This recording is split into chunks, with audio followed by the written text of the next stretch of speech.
The Wreck of the Titan, or Futility. Morgan Robertson. Chapter 1. She was the largest craft afloat, and the greatest of the works of man. In her construction and maintenance were involved every science, profession, and trade known to civilization. On her bridge were officers who, besides being the pick of the Royal Navy, had passed rigid examinations in all studies that pertain to the winds, tides, currents, and geography of the sea. They were not only seamen, but scientists. The same professional standard applied to the personnel of the engine room, and the steward's department was equal to that of a first-class hotel.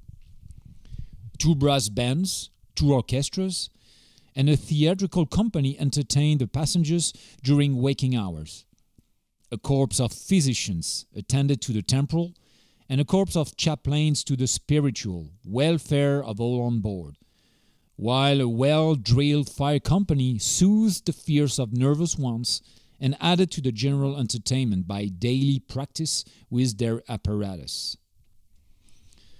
From her lofty bridge ran hidden telegraph lines to the bow, stern engine room, crow's nest on the foremast, and to all parts of the ship where work was done, each wire terminating in a marked dial with a movable indicator containing in its scope every order and answer required in handling the massive hulk, either at the dock or at sea, which eliminated to a great extent the hoarse, nerve-wracking shouts of officers and sailors. From the bridge, engine room, and a dozen places on her deck, the 92 doors of 19 watertight compartments could be closed in half a minute by turning a lever. These doors would also close automatically in the presence of water. With 9 compartments flooded, the ship would still float, and so no known accident of the sea could possibly fill this many. The steamship Titan was considered practically unsinkable.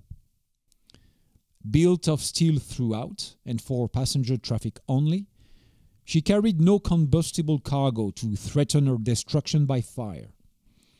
And the immunity from the demand for cargo space had enabled her designers to discard the flat kettle bottom of cargo boats and give her the sharp dead rise, or slant from the keel, of a steam yacht, and this improved her behavior in the seaway.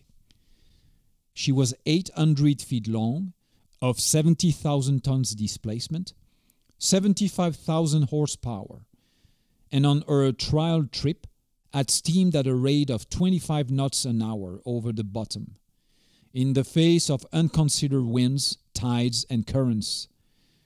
In short, she was a floating city, containing within her steel walls all that tends to minimize the dangers and discomforts of the Atlantic voyage, all that makes life enjoyable.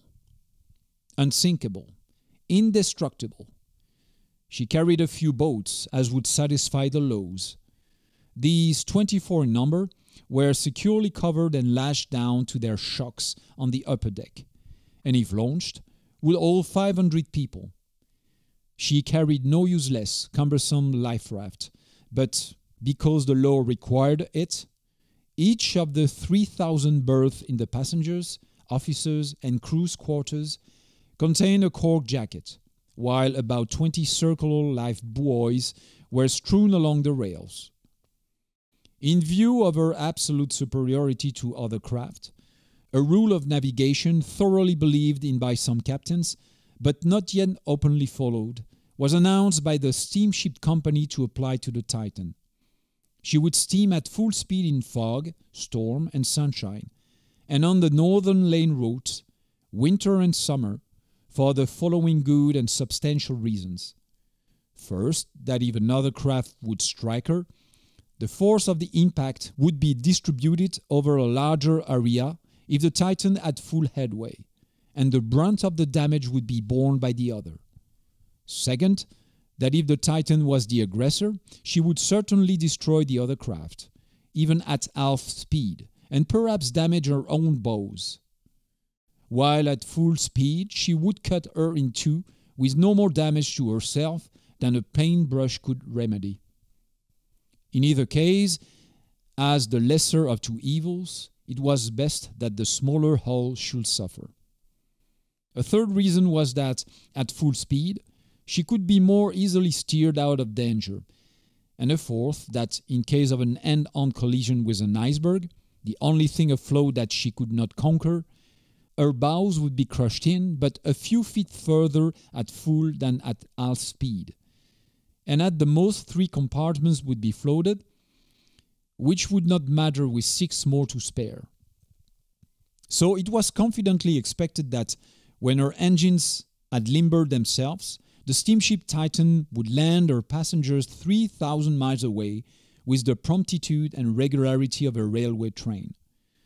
She had beaten all records on her maiden voyage, but up to the third return trip had not lowered the time between Sandy Hook and Downs Rock to the 5-day limit, and it was unofficially rumored among the 2,000 passengers who had embarked at New York that an effort would now be made to do so.